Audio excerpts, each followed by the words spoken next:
Assalamu alaikum students. Hope you all are fine today. Today we are going to start chapter number 10, transport and excretion. Students, as you all know that the food that we take or the different types of things that we take as a food or water, all the things has to pass through different parts of our body. So transport is very important for the pass of the foods that we take. It is not only important for the passing of the food, but it is important for the gases that we respire at the time when we breathe in or at the time when we breathe out. On the other hand, the waste products that are produced by our body, these are also need to be transported, or these are need to be excreted out from our body. So it is possible only when transportation takes place in the body of an organism. So students, today we shall learn about how transportation and excretion takes place in the body of both plants and organism. Let us start with transport in plants.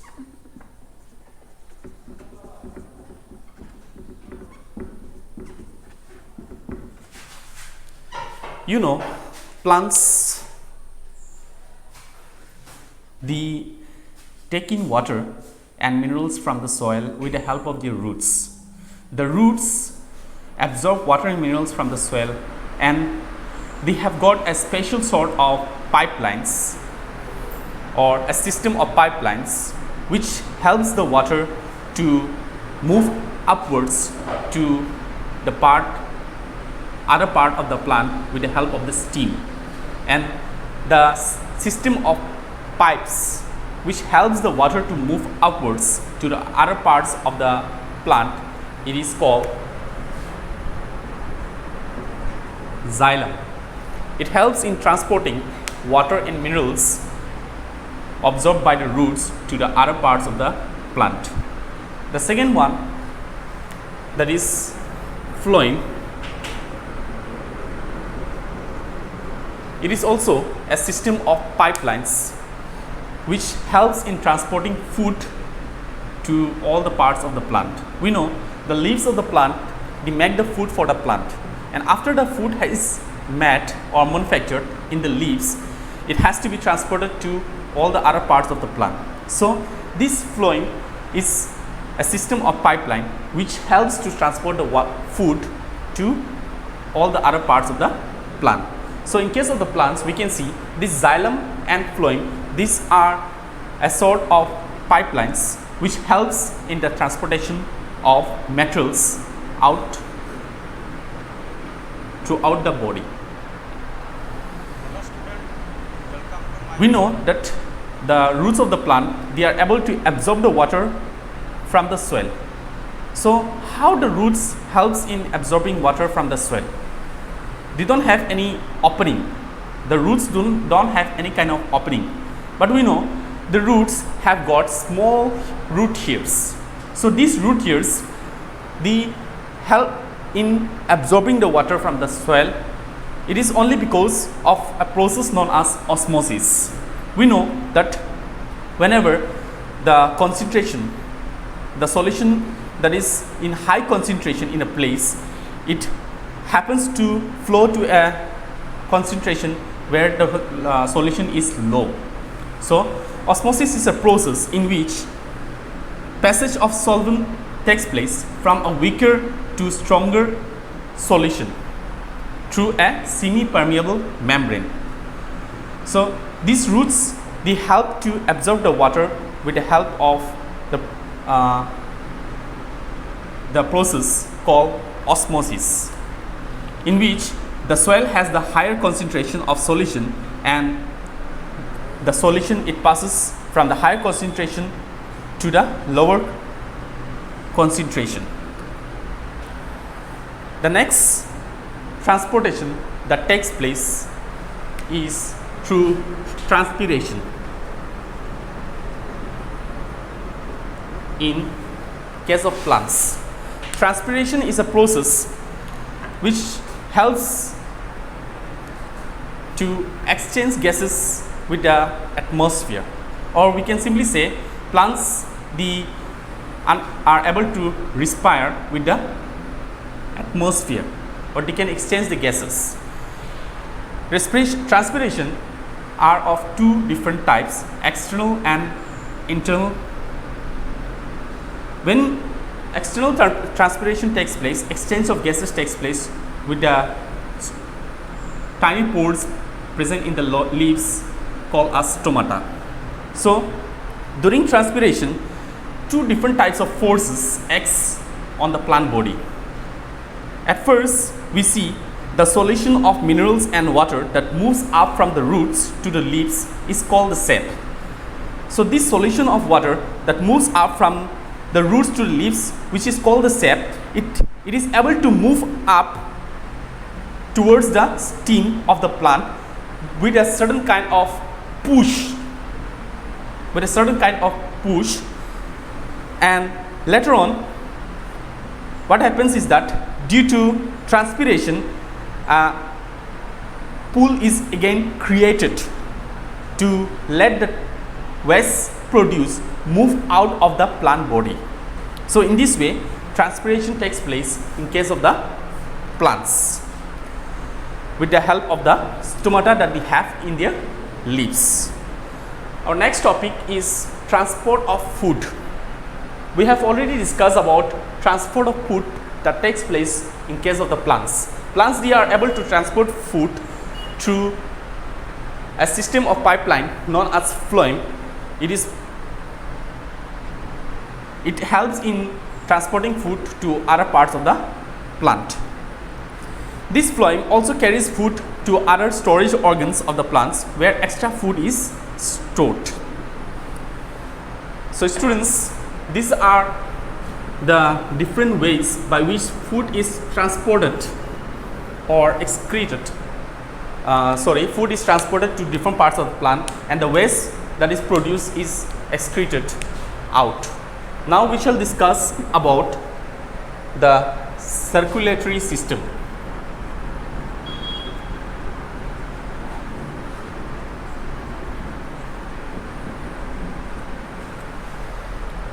What does this circulatory system does, or what does it consist of?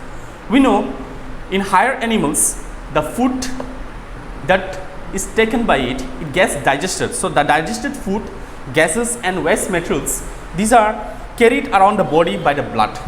All the foods, waste produce or waste materials and the different gases are carried all around the body with the help of the blood, and this blood, it helps to flow through a network of tubes, and these tubes are called blood vessels. These blood vessels, it is pumped into every part of an animal by the heart, which does not have the same structure in all animals. That means in case of all the animals, the structure of blood vessels are not same. So the system of transport of waste materials comprising the heart and the blood vessels is known as circulatory system, or we can say the system of transport which comprises the heart and the blood vessels is called circulatory system. Here we have learned that this blood, it helps in transporting all the food, waste or the gases to the different parts of the body. So let us learn the composition of blood. We know all of us, we have this blood, and this blood is nothing but is a fluid tissue. It's a tissue which always exists in fluid form. That means it's a fluid tissue we can call. It has red blood cells, white blood cells and platelets. Red blood cells we can also call RBC. Then nextly we have WBC, which is also called white blood cells and platelets.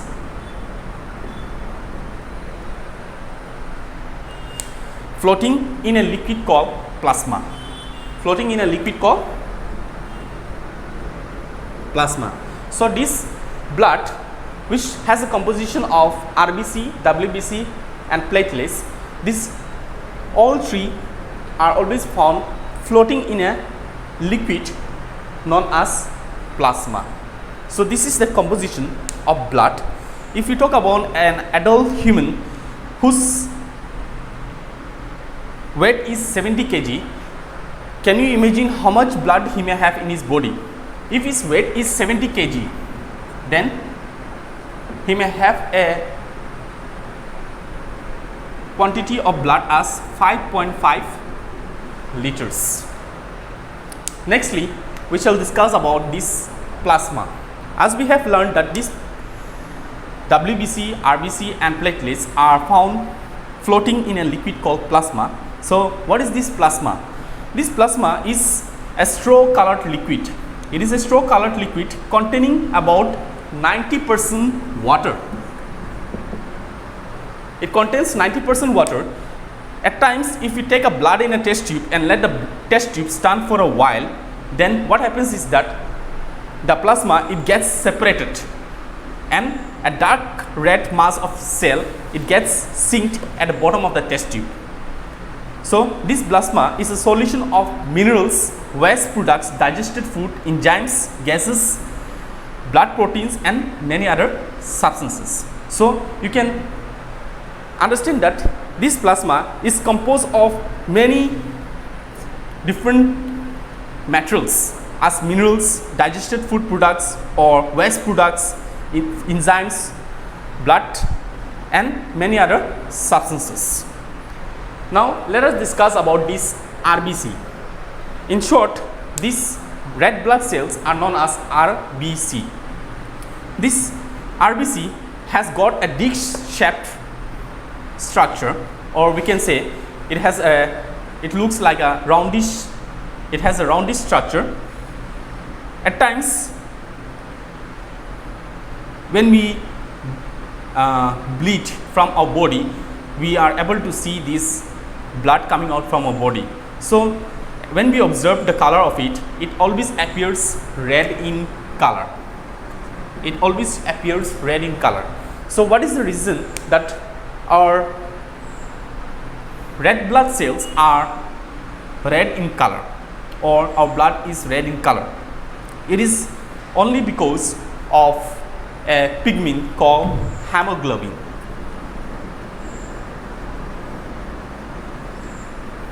This hemoglobin is a pigment which contains protein, a protein base present in RBC.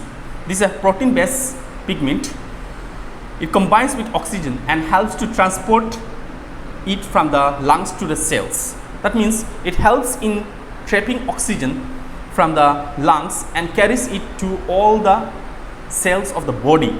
This RBC is made in the bone marrow and it has a lifespan of 120 days. Nextly, we shall discuss about white blood cells, that is WBC. The main function of the white blood cell is to defend the body against infections. So this white blood cell is the cell of the body which doesn't have this hemoglobin pigment. It always appears white in color and it has got nucleus in it. It defends the body against various infections. Some fight disease causing microorganisms by ingesting them the way an amoeba ingests food. You all know that this amoeba is a unicellular organism which has got a single cell in its body. So at the time the amoeba ingests the food, what happens is that it used to eat up its own shell and kills itself. That is why these amoebas are known as suicidal bags. So same like this, what happens regarding WBC is that they used to digest all the microorganisms, the disease causing microorganisms are ingested by them very easily and release some substances for fighting. WBC can change their shape and move on their own. It has got various forms and it can move of its own. This helps them squeeze out blood vessels to reach any part of the body. It helps in squeezing out blood and it also helps blood to reach any part of the body. Our next topic is platelets. Is a composition of blood. These platelets like RBC are made in the bone marrow. As we have learned, these RBC are made in the bone marrow of our body and they have a lifespan of 120 days. Same like RBC, platelets are also made in the bone marrow, but they are much smaller and have a lifespan of about only 10 days. RBCs, as they have got a lifespan of 120 days, but if you talk about platelets, they have a lifespan of only 10 days and they are very smaller in size. They are much smaller in size. Their main function is to help the blood from getting clot. That means it helps in the clotting of the blood. When we are injured, we know we used to bleed a lot. So after a time, we see the bleeding stops. So what makes the bleeding stop? It is the blood platelets. These blood platelets, it helps in the clotting of the blood. Now we shall discuss about the blood vessels.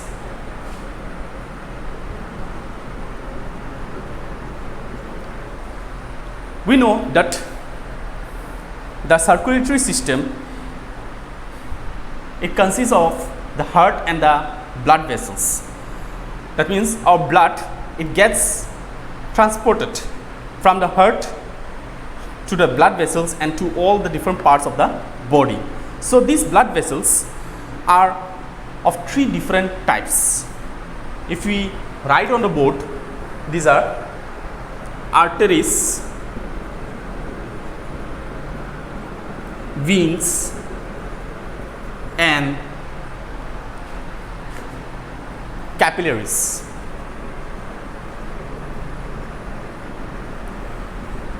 So my students, let us learn one by one what are arteries.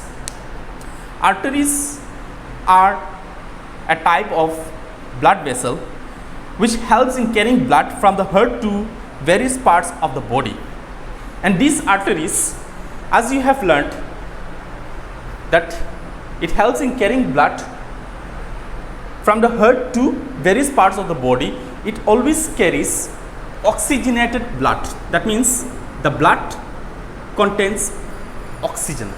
The blood always contains oxygen. It helps in carrying oxygenated blood from the heart to the other parts of the body. Secondly, we have got these veins. These veins, they also help in carrying blood to the other parts of the body. So what is the difference between the arteries and the veins? Veins, they carry deoxygenated blood. That means it carries the blood which contains carbon dioxide. So it carries carbon dioxide in the blood, and arteries, it carries oxygen in the blood. Lastly, the capillaries. These capillaries are the tiniest blood vessels. These are the tiniest blood vessels. Blood flows from the major arteries into smaller and smaller branches until it reaches the capillaries. So blood keeps on flowing from arteries to smaller and smaller branches. Arteries, we know it has got many small branches. So it keeps on flowing from the branches which are smaller and smaller, and until it reaches the capillaries. So these capillaries are the tiniest blood vessels. It joins up to form small veins, which then joins up to form major veins. So we can understand this Firstly, the blood is flown through the arteries. Then the arteries have got many small branches. Blood flows through the smaller and smaller branches of arteries, and lastly it flows to the capillaries. And these capillaries, it again lets the blood to flow through it, and then it passes to the veins. In this way, the blood flows through the blood vessels. Now we shall discuss about a very important organ of our body. If I ask you students, how many heart do you have? You all may give me the right answer that we have got only one heart. And if I ask you what is the function of the heart, you all will be able to give me the answer that the heart helps in pumping blood to all the parts of our body. Yes, you are right. So can you give me the heart? Is it an organ of a voluntary muscle or an organ of involuntary muscle? Okay, many of you might be having a doubt regarding the heart, whether it is voluntary or involuntary. When you were in your earlier classes, you have learned about voluntary muscles and involuntary muscles. So let me remind you once again, those muscles that are found attached with the bones are called voluntary muscles, and the muscles which are found not attached with the bones are called involuntary muscles. So just imagine regarding a heart, is it found attached with the bones? No, it is not found attached with the bones. So it's an involuntary muscle. It's a muscular organ, that means it is formed of muscles only, and it acts as a pump. That means it acts as a pump, means it always keeps on pumping here. When it pumps here, the blood passes through different organs of our body, and it reaches all our body. The heart, it lies in the chest cavity between the lungs, with its lower end tilted to the left, a bit to the left. If you talk about the heart, it is divided into two halves by a thick wall. It is divided into two halves by a thick wall. Suppose you consider this as a structure of a heart. So it is divided into two halves by a thick wall. So this side you can consider as the left side, and this side you can consider as the right side of the heart. So students, if you observe the picture that is given in figure 10.9, you can understand better. As I discussed, it is divided into two halves by the thick wall, and this wall, it prevents oxygenated blood from mixing with deoxygenated blood. That means the wall, it prevents the mixing of the oxygenated blood with the deoxygenated blood. It does not allow the oxygenated blood to get mixed with the deoxygenated blood. And each half of the heart is divided into an upper chamber called the atrium. That means you can see each half of the heart. This is the upper portion and this is the lower portion. So here it is again divided into two chambers called as the upper chamber, and it is known as atrium.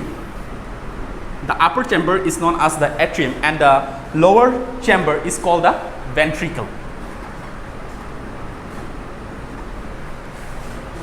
If you look at the picture, you can understand better. Deoxygenated blood or blood carrying carbon from all the parts enters towards the right side through major veins. That means the deoxygenated blood, which contains carbon dioxide and other wastes, it passes towards from the right side of the heart to the veins, and then the heart pumps it into the arteries, which carries it to the lungs. In the lungs, the blood gives up oxygen and it picks up oxygen. In the lungs, when the blood gives up carbon dioxide, it picks up oxygen, and the oxygenated blood later on it enters to the left side of the heart, and the heart then pumps it into a big artery, and as we know, arteries have many branches. It carries the oxygenated blood to all the rest parts of the body. In this way, the heart helps in pumping blood to different parts of our body. Now, you all know that our heart used to beat. So, let us learn about heartbeat and pulse. Heartbeat and pulse. So, do you know what is the normal rate for heartbeat? Normal rate for heartbeat in a minute.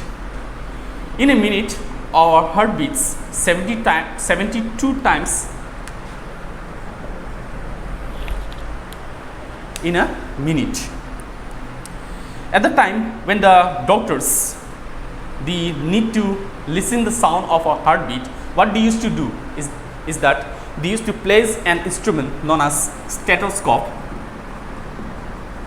With the help of this instrument, the doctor is able to hear or listen the sounds of our heartbeat.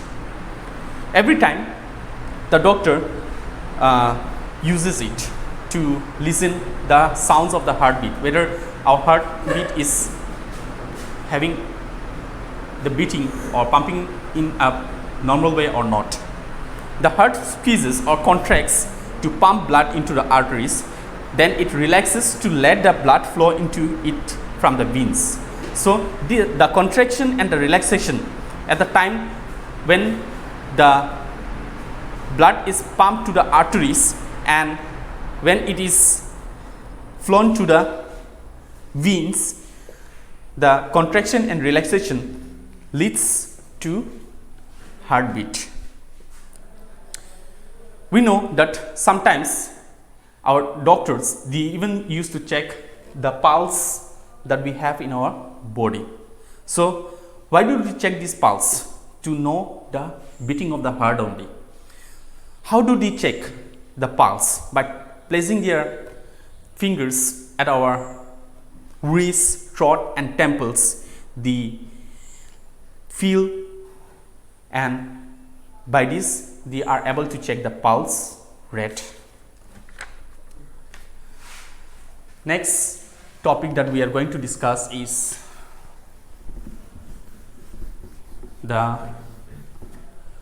removal of waste. We know that different types of waste are produced in our body, not only in the form of gas, but it is produced in the form of stool as well as sweat. So to remove this waste from our body, it has become very important. So various processes or various waste undergoes in our body to throw out this waste from our body. So one of the process which leads to the removal of waste from the body is called excretion. So our body needs to undergo excretion in different ways.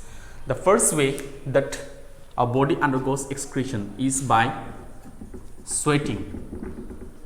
We know at the time when we feel very hot, we used to sweat a lot from our body. So how does this sweat comes out from our body?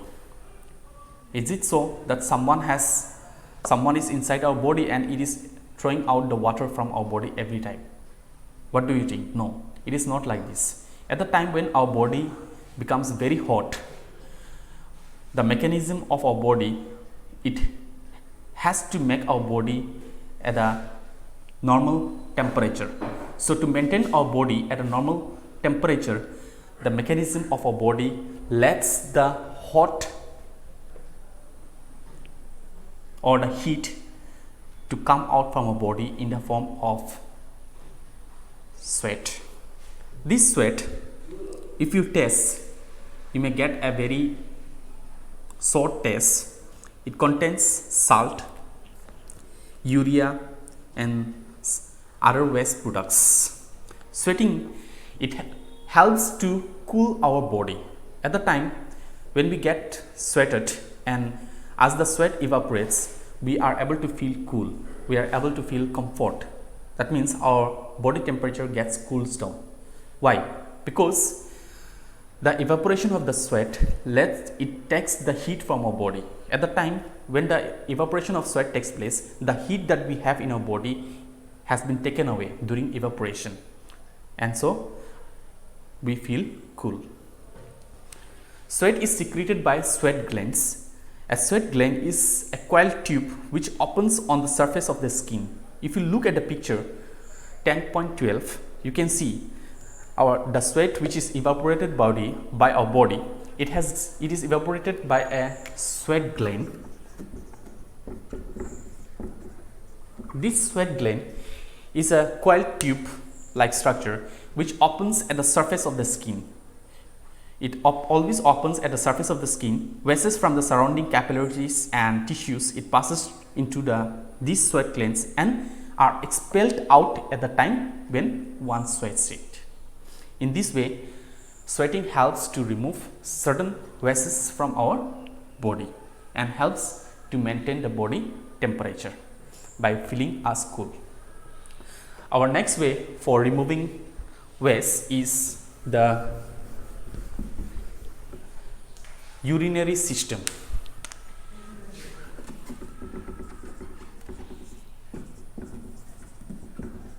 When you were in your previous classes, you have learnt about the urinary system. This urinary system, it consists of two kidneys, a urinary bladder, two ureters and the urethra. So all these organs togetherly, it forms the urinary system.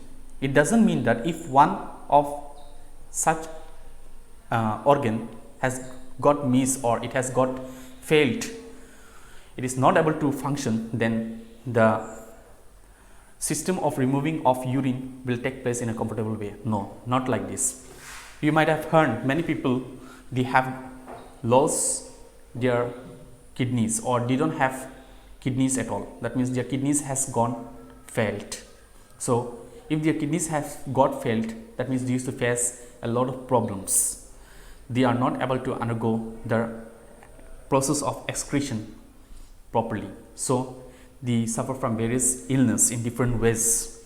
So these kidneys, as you know, they act as filters for our body. At the time when the water passes through it, it filters, and the waste that is produced has to pass through a tube called the ureters. These ureters, then it lets the waste pass through the urinary bladder, and in the urinary bladder the waste is been collected, and at last from the urinary bladder the waste is excreted out through the urethra. In this way, the urine is released from our body. Next topic regarding removal of waste is at times when our kidney gets failed, or when the kidney is not working or it is at not good condition. That is dialysis. What is this dialysis? It's a process of removing waste from the body, from the blood in an artificial way.